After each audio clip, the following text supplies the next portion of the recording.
பாலசுப்பிரமணியர் அருளால் ஆன்மீக அன்பர்கள், நேயர்கள், ஜோதிட அன்பர்கள் அனைவருக்கும் அன்பான வணக்கங்கள். நான் உங்கள் வாழ்க வளமுடன் ஜோதிடர் ஸ்ரீ குரு சுந்தர வடிவேல். இப்போ பார்த்தீங்கன்னா 2025 நடக்க இருக்கிற தமிழ் புத்தாண்டு எப்படி இருக்குது, என்னென்ன விசேஷங்கள் இருக்குது, ஒவ்வொரு ராசிக்கும் எப்படி இருக்கும், என்ன செய்யலாம், என்ன செய்யக்கூடாது, என்ன விதமான வழிபாடுகள் செய்யணும், ஒவ்வொரு நட்சத்திரங்களுக்கும் என்ன விதமான பலன்கள் இருக்குது, இந்த ஆண்டு முழுவதும் இருக்கக்கூடிய கிரக பெயர்ச்சிகளால் ஏற்படக்கூடிய மாற்றங்கள் என்ன, வளர்ச்சி எப்படி இருக்கும், குடும்ப வாழ்க்கை எப்படி இருக்கும், சுப நிகழ்ச்சிகள் எப்படி இருக்கும், வீடு, வண்டி, வாகனம் மற்றும் அசையும் மற்றும் அசையா சொத்துக்கள் யாருக்கு அமையும், குழந்தை பாக்கியம் யாருக்கு கிடைக்கும் அப்படிங்கும் பல்வேறு விஷயங்களை பற்றி இந்த ஒரு வருடம் இருக்கக்கூடிய மொத்த பலனையும் நம்ம இந்த வீடியோ மூலமாக பார்க்க இருக்கிறோம். இப்போ இந்த விசுவாவசு வருடம் தமிழ் புத்தாண்டுகளில் 60 வருடங்களில் 39வது வருடம் தான் இந்த வருடம்.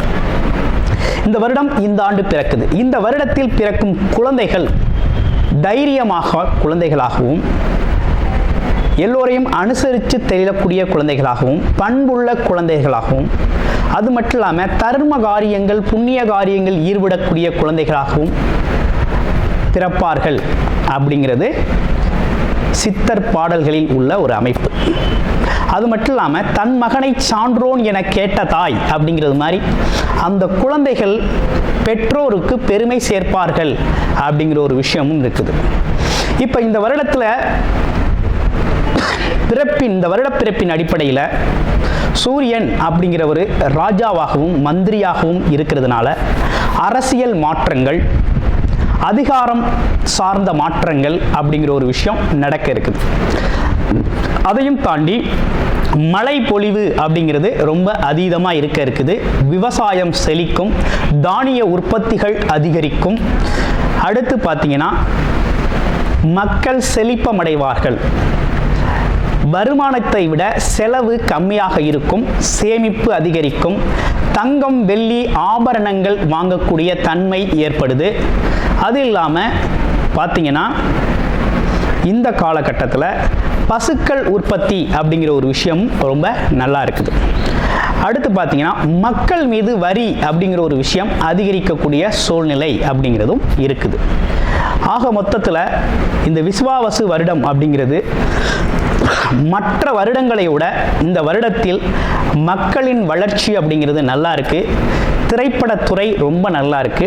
பெண்களுக்கான வளர்ச்சி, பெண்களுக்கான திட்டங்கள் அப்படிங்கிற ஒரு விஷயத்தை அரசாங்கங்கள் அதற்கான முக்கியத்துவம் கொடுக்க இருக்கிறாங்க. அந்த வகையில் அவங்களோட தனி முன்னேற்றம் அப்படிங்கிறது இந்த காலகட்டத்தில், இந்த வருடத்தில் ரொம்ப அதிகமாக இருக்கக்கூடிய அமைப்பு இருக்கு. குறிப்பாக எல்லார் குடும்பங்களிலும் சுப நிகழ்ச்சிகள் நடக்கக்கூடிய ஒரு தன்மை, திருமண பாக்கியங்கள் கைகூடக்கூடிய ஒரு அமைப்பு, குழந்தை பாக்கியங்கள் கிடைக்கக்கூடிய அமைப்பு, கோவில் வழிபாடுகள், தர்ம காரியங்கள், புண்ணிய காரியங்களில் மக்கள் ஈடுபடக்கூடிய ஒரு தன்மை அப்படிங்கிறதெல்லாம் ரொம்ப மிக சிறப்பாக இருக்கக்கூடிய இந்த விசுவாவசு வருடத்தில் உங்கள் ராசிக்கு எப்படி இருக்கும் அப்படிங்கிறத இப்போ பார்ப்போம். பூர நட்சத்திரம். பூர நட்சத்திரக்கு இந்த விசுவாவசு வருடம் என்ன சொல்லுது அப்படின்னு பார்த்தோம்னா, வீடு, வண்டி, வாகனங்கள் சம்பந்தப்பட்ட விஷயங்களில் வாங்கலாம். அதுவும் நடிப்புத்துறை, கலை இலக்கிய துறையில் இருக்கவங்களுக்கெல்லாம் மிகப்பெரிய முன்னேற்றம் உண்டு. சோசியல் மீடியாவில் இருக்கிறவங்கெல்லாம் திடீர் அதிர்ஷ்ட வாய்ப்புகள் கிடைக்கக்கூடிய ஒரு அமைப்பு அப்படிங்கிறது இருக்குது. வேலை சார்ந்த விஷயங்கள் அனைத்தும் லாபகரமாக இருக்கக்கூடிய ஒரு அமைப்பு. தொழில் சார்ந்த அமைப்புகள் அப்படிங்கிறது மிகப்பெரிய லெவலில் வெற்றி அடையக்கூடிய ஒரு தன்மையை கொடுக்குது. ஆமாம், நீண்ட நாள் ஆசைகள், கனவுகள் நிறைவேறக்கூடிய ஒரு நல்ல காலகட்டமாக இருக்குது. குழந்தைகளோட எதிர்காலம் குறித்து அவர்களோட தேவைகளை நிறைவேற்றும் விதமாக இருக்குது. குழந்தைகளுக்கும் உங்களுக்கும் இலக்கமான ஒரு விஷயங்கள் ஏற்படக்கூடிய ஒரு அமைப்பு. பூர்வீக சம்பந்தப்பட்ட விஷயங்களில் நல்ல முன்னேற்றம் ஏற்படும். குலதெய்வ அருள் அப்படிங்கிறது அற்புதமாக இருக்கக்கூடிய ஒரு நல்ல வருடமாக இந்த வருடம் அப்படிங்கிறது அமைஞ்சிருக்குது. அனைவருக்கும் இனிய புத்தாண்டு நல்வாழ்த்துக்கள். பித்ருக்காரகன், ஆத்மக்காரகன் அப்படின்னு சொல்லக்கூடிய சூரிய பகவானை ஆட்சி அதிபதியாக கொண்ட சிம்மராசி அன்பர்களை, சிம்மராசி அப்படின்னு எடுத்துக்கிட்டோம் அப்படின்னா எதுலையும் ஒரு தன்னம்பிக்கை உடைய ஒரு அமைப்பு அப்படிங்கிறது சிம்ம ராசிக்கு உண்டு. தன்னம்பிக்கையோடு செயல்படக்கூடிய ஒரு ஆற்றல் அப்படிங்கிறது உண்டு. தனித்து செயல்படக்கூடிய ஒரு துணிச்சலுடன் செயல்படக்கூடிய ஒரு தன்மை அப்படிங்கிறது எப்போதுமே உண்டு. அதே போல் நிர்வாகத்திறன் அப்படிங்கிறது ரொம்ப அற்புதம். அதுலேயும் குறிப்பாக ஒரு குடும்பத்தில் சிம்மராசி பெண்கள் அந்த வீட்டோட தலைவியாக இருந்தாங்க அப்படின்னா நிர்வாகம் ரொம்ப அற்புதமாக இருக்கும். ரொம்ப பக்காவாக நிர்வாகம் பண்ணுவாங்க. சரி, இப்போ எப்படி இருக்குது இந்த வருஷம் அப்படின்னு பார்க்கையில், இந்த வருடம் பார்த்தீங்கன்னா உங்களுடைய ராசிக்கு 10ஆம் இடத்துல இருந்த குரு பகவான் வருகின்ற மே மாதம்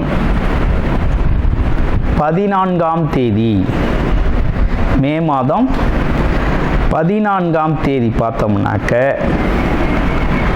அவர் 11ஆம் இடம்னு சொல்லக்கூடிய லாபஸ்தானத்துக்கு பயிற்சி அடைகிறார். அதை தொடர்ந்து ராகு கேதுக்கள் பார்த்தீங்கன்னா மே 18ஆம் தேதி பார்த்தீங்கன்னா பயிற்சி அடைகிறாங்க. ராகு கேதுக்கள்லாம் எங்கே இருந்தாங்க அப்படின்னா உங்களுடைய ராசிக்கு 8ஆம் இடத்துல ராகு பகவானும் 2ஆம் இடத்துல கேதுவும் இருந்தவங்க இப்போ 7ஆம் இடத்துல ராகு, ராசியிலேயே கேது பகவான் வந்து அமர்றார். இப்படிப்பட்ட கிரக மாற்றங்கள். இதனை தொடர்ந்து சனி பகவான், இவ்வளவு நாளாக கண்டக சனியாக இருந்த சனி பகவான் இந்த வருடம் ஃபுல்லாகவே அஷ்டம சனியாக சஞ்சாரம் செய்யக்கூடிய ஒரு நிலை அப்படிங்கிறது உங்கள் ராசிக்கு ஏற்பட்டிருக்கு. இதெல்லாம் எப்படி இருக்க போகுது நம்மளுடைய ராசிக்கு இவ்வருடம் கோச்சார நிலை கிரகங்கள் என்ன விதமான பலனை தலை இருக்குது அப்படின்னு பார்க்கையில், தடைப்பட்ட திருமணங்கள், நீண்ட நாள் தடைப்பட்ட திருமணங்கள் அனைத்துமே சிறப்பாக நடக்கும். அதுலேயும் குறிப்பாக திருமண ஒப்பந்தங்கள் ஆயிருச்சு அப்படின்னா நீண்ட நாள் தள்ளி போடாமல் விரைவாக திருமணத்தை முடிக்கணும். ஒன்று. அதுலேயும் திருமணமான உடனேயே சின்ன சின்ன கணவன் மனைவி சிறு சிறு பிரச்சனைகள் வர்றது அப்படிங்கிறது வரக்கூடிய அமைப்பும் உண்டு. பிறகு சமாதானம் அப்படிங்கிறதும் ஏற்பட்டுரும். அதனால் இதில் பெரியவங்க தலையிடுறது அப்படிங்கிறத கொஞ்சம் தலையிட்டு பெருசாக்காமல் பார்த்துக்கணும். அடுத்து 2வது விஷயம் என்னன்னு கேட்டிங்கன்னா, வேலை மற்றும் தொழில் துறைகளில் சிறு சிறு தடைகளும் தாமதங்களும் வந்து விலகும். ஆனால் வெற்றி பெறும், லாபம் வரும், வருமானம் வரும். உங்கள் கஷ்டத்திற்கான உழைப்புக்கான பலன் அப்படிங்கிறது கண்டிப்பாக உண்டு, உறுதியாக கிடைக்கும். ஏன்னா குரு பகவான் லாபஸ்தானத்தில் இந்த வருஷம் வந்து உங்களுக்கு அமர்ந்திருக்கிறார். அமர்ந்தவர் வந்து ரொம்ப அற்புதமாக உங்களோட அமைப்பு இருக்குது. அப்போ பணம் பொருள் பண வரவில் பிரச்சனை இல்லை, ரொம்ப நல்லா இருக்கு. வருமானம் வரும், பொருள் சேரும். விஷயம் எங்கே இருக்குன்னா, அஷ்டமச்சனி அப்படின்னு சொல்லக்கூடிய இடத்துல தான் இருக்குது. அஷ்டமச்சனி என்ன பண்ணுவார் அப்படின்னு பார்க்கையில், உங்களோட உடல் ஆரோக்கியத்தில் குறைபாடு ஏற்படுத்துவார். குறிப்பாக மனம் சார்ந்த விஷயத்தில் ஒரு தடுமாற்றத்தை ஏற்படுத்துவார். அடுத்து உடல் சார்ந்த ஆரோக்கியத்திலையும் கொஞ்சம் குறைபாடை ஏற்படுத்துவார். சின்ன பிரச்சனைனாலும் உங்களுடைய மருத்துவரை அணுகிருங்க, அது ரொம்ப நல்லது. அதே நேரத்தில் மனைவியோட உடல் ஆரோக்கியத்திலையும் கொஞ்சம் கவனம் எடுத்துக்கணும். என்ன காரணம்னா, 7ஆம் இடத்துல ராகு பகவான் வந்து அமர்றார். குரு பகவான் பார்க்கறதுனால, ஆனால் எவ்வளவு பிரச்சனையாக இருந்தாலும் குருவோட பார்வையில் அது சரியாயிடும். இருப்பினும் கவனம் அப்படிங்கிறது ஒரு விஷயம் தேவைப்படுது. அதே போல் பெண்களுக்கு அப்படின்னு எடுத்துக்கிட்டோம்னா, அடிவயிறு சம்பந்தப்பட்ட சின்ன சின்ன பிரச்சனைகள் வந்து போகக்கூடிய காலகட்டமாக இருக்குது. அதனால் உணவு பழக்க வழக்கத்தில் கொஞ்சம் கவனம் எடுக்குங்க. மாதவிடாய் காலத்தில் கொஞ்சம் கூடுதல் கவனம் அப்படிங்கிறது உங்களுக்கு தேவைப்படும். மிகுந்த அக்கறை அப்படிங்கிறது உடலுக்கு தேவை. சிம்ம ராசி அன்பர்களுக்கு அது ஆணாக இருந்தாலும் சரி பெண்ணாக இருந்தாலும் சரி தேவை. அடுத்து பழைய பாக்கிகள் ஏதேதும் உங்கள்கிட்ட நீங்கள் வசூலாகணும், கொடுத்துருக்கீங்க, தொழில் பண்ணுறீங்க அப்படின்னா கொஞ்சம் லேட்டாக தான் கிடைக்கும். நீங்கள் நினச்ச நேரத்தில் வராது, கொஞ்சம் தாமதமாக தான் வரும். அப்படிங்கிற ஒரு காலதாமதத்தோடு வரக்கூடிய ஒரு அமைப்பு அப்படிங்கிறது இருக்குது. கூடுமானவரை சிம்மராசி ஆண்களோ பெண்களோ குடும்ப உறுப்பினர்களிடையே அமைதி காப்பது நல்லது. வார்த்தை பிரயோகத்தில் கூடுதல் கவனம் எடுத்துக்கிறதும் நல்லது அப்படிங்கிறது மாதிரி இந்த வருடம் இருக்குது. அதே போல் குழந்தைகளுக்கு நல்ல முன்னேற்றம் உண்டு. ஏன்னா குரு பகவான் 5ஆம் இடமான அவருடைய இடத்தையே பார்க்குறார், உங்கள் ராசிக்கு 5ஆம் இடம். அப்போ என்ன நடக்குதுன்னா குழந்தைகளோட முன்னேற்றம் ரொம்ப நல்லா இருக்கும், நல்லா படிப்பாங்க, நல்ல வேலை கிடைக்கும், நல்லபடியாக சுபிட்சமாக ஆரோக்கியமாக இருப்பாங்க. அவங்கள பற்றி நீங்கள் நினச்சி கவலை கொள்ள வேண்டிய அவசியம் இருக்காது. அது ரொம்ப நல்லா இருக்குது. ஆக மொத்தத்தில் இந்த வருடம் அப்படிங்கிறது பார்த்தீங்கன்னா வண்டி வாகனங்கள் சம்பந்தப்பட்ட விஷயத்தில் பயணம் போகிறதுல கவனம் எடுத்துக்கணும். அடுத்து உடல் ஆரோக்கியத்தில் கவனம் எடுத்துக்கணும். அதே போல் கால் பாதங்கள், கை கால் மூட்டு இதெல்லாம் கொஞ்சம் கவனம் எடுத்துக்கணும். ஜீரண உறுப்புகள்னு சொல்லக்கூடிய வயிறு சம்பந்தப்பட்ட பகுதிகளில் கொஞ்சம் கூடுதல் கவனம் எடுத்துக்கணும். உணவுக்கு ஒவ்வாத உணவுகளை உண்ணக்கூடாது அப்படிங்கிற மாதிரி இருக்குது. ஸோ இந்த காலகட்டம் முழுக்க ஒரு அவேர்னஸ், கவனத்தை கொடுக்கக்கூடிய உடல் சார்ந்த கவனம் அப்படிங்கிறது இந்த வருடம் ஃபுல்லாகவே அவசியம். அடுத்து இந்த வருடம் ஃபுல்லாகவே பணம் மற்றும் பொருளாதாரம் அப்படிங்கிறது உயர்வை தான் நீங்கள் சந்திக்க போகிறீங்க, அதில் எந்த மாற்றம் இல்லை. கணவன் மனைவியிடையே சிறு சிறு கருத்து வேறுபாடுகள் குடும்ப உறுப்பினர் நண்பர்களிடையே இருந்தாலும் அது உடனடியாக சரியாகிறது மாதிரி இணக்கமாக போகிறது நல்லது. அடுத்து குழந்தைகளோட வளர்ச்சி நல்லா இருக்கும். ஸோ கிட்டத்தட்ட இதுதான் உங்களுக்கானது. தொழில் வேலை வளர்ச்சிகள் அப்படிங்கிறது கொஞ்சம் தாமதமானாலும் நீங்கள் நினைத்தவாறு நல்லபடியாக நடக்கும், கொஞ்சம் தாமதத்தோடு நடக்கும். அதாவது இந்த வாரம் நினச்சிருந்தீங்கன்னா அடுத்த வாரம் நடக்கும் அப்படிங்கிற மாதிரி கொஞ்சம் லேட் ஆகும்.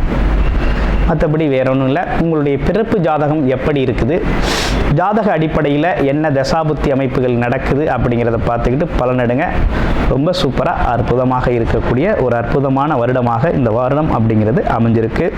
கூடுமான வரையும் அஷ்டமச்சனி காலம் வர்றதுனால மாதம் வெற்றிலை மாலை ஆஞ்சநேயருக்கு சனிக்கிழமைகளில் வெற்றிலை மாலை சாற்றி வழிபாடு செஞ்சுக்கிட்டு வாங்க. மாதம் வாரம் ஆஞ்சநேயருக்கு நெய் விளக்கேற்றி வழிபாடு செஞ்சுக்கிட்டு வாங்க சனிக்கிழமைகள். இது உங்களோட தொழில் வளர்ச்சியையும் உடல் ஆரோக்கியத்தையும் உறவு நிலைகளில் இருக்கக்கூடிய மனஸ்தாபங்களையும் போக்கக்கூடிய வகையில் ரொம்ப அற்புதமாக இருக்கும், ரொம்ப சிறப்பை தரும். அனைவருக்கும் இனிய தமிழ் புத்தாண்டு நல்வாழ்த்துக்கள். கூடுதல் தகவலாக நேயர்களின் விருப்பத்திற்கிணங்க நமது ஸ்ரீ பாலசுப்பிரமணியர் ஆலயத்தில் அனைத்து விதமான சகல விதமான தோஷங்களும் நிவர்த்தி அடைய பரிகார பூஜைகள் தொடர்ச்சியாக நடக்க இருக்குது. அது மட்டும் இல்லாமல் திருமண தடை, குழந்தையின்மை, தொழில் முன்னேற்றம், வேலை வாய்ப்பு கிடைத்தல், ராகுகேது தோஷங்கள் நிவர்த்தி அடைய, குலதெய்வ அருள் கிடைக்க, கடன் பிரச்சனை தீர, வாழ்வில் பணம் பொருள் செல்வாக்கு அதிகரிக்க, இப்படிப்பட்ட விஷயங்களுக்காக பல்வேறு விதமான சகல பிரச்சனைகளுக்கும் தீர்வு கிடைக்கும் வகையில் பரிகார பூஜைகள் நமது ஸ்ரீ பாலசுப்பிரமணியர் ஆலயத்தில் நேயர்களின் விருப்பத்தின் பேரில் தொடர்ச்சியாக நடக்கிறதுக்கு உங்களுக்கு விருப்பம் இருக்கும் பட்சத்தில் டிஸ்பிளேல தர நம்பருக்கு கால் பண்ணி உங்களுக்கான பரிகார பூஜைகளை ஸ்ரீ பாலசுப்பிரமணியர் ஆலயத்தில் செய்து கொள்ளலாம். நன்றி, வணக்கம்.